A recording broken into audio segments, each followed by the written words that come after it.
Hey guys, my name is Maria. Now look me in the eyes and answer, what do you think the term Black Swan means? If you don't know, fear not, because I and the book that I recently read explain it in detail. Alright, so as you have probably guessed from the intro and from the title, today I'm going to talk to you about a book called The Black Swan by Nassim Nicholas Taleb. The novel discusses the topic of statistics and probability of all major historical events occurring.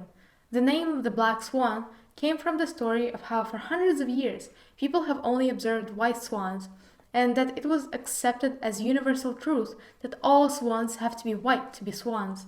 That changed in a second when the first black swan was observed.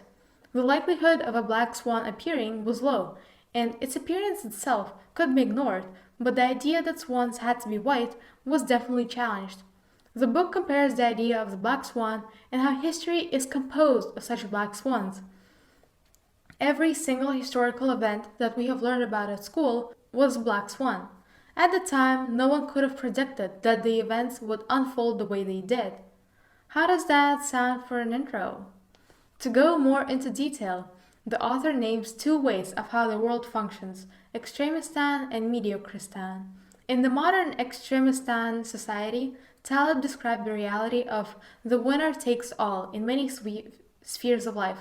A successful business person would get a disproportionately big part of the pie, while other people in that industry would get nothing at all. As you can see, the extremistan way can be extremely rewarding if you combine great skill and great luck. An example that I found to be very illustrative was the stock market. The higher the risk, the higher the reward. But the extremistan way is also much more prone to black swans, highly unexpected events that can make or break some careers. Now that I have told you about the extremistan society, let's talk about the mediocristan society. Here in the past, when work wasn't shareable on the internet and people didn't sell things that didn't exist physically, you would see workers from all sorts of backgrounds. Everyone shares a similar piece of the cake, and there are almost no significant outliers. The reward for the risk isn't high, but the downfall also doesn't feel too hurtful. An example of a mediocristan job is a worker that is paid by the hour and has to be at the job physically. Taleb explains that it is difficult to recognize black swan was prevented because if it was really prevented, then no one would know about it. But if it was prevented after being predicted, was it really a black swan? Because of a single action, a catastrophe may have been averted, and we would never know. I think that's a pretty good dilemma to ponder about, and it could also qualify as a shower thought.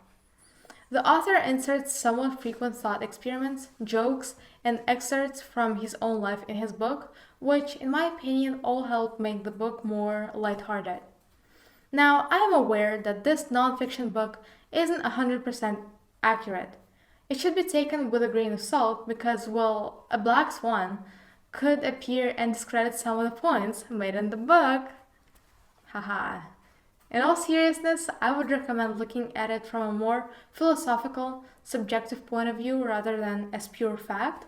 Some of the points made in the book would be hard to prove, even if they are true, but the insights are still pretty interesting to think about. Anyways, thank you guys for watching this video. Like if you enjoyed it, subscribe to my YouTube channel, check out all the links in the description, such as my Fiverr gigs and my blog, and I'll see you next time. Bye!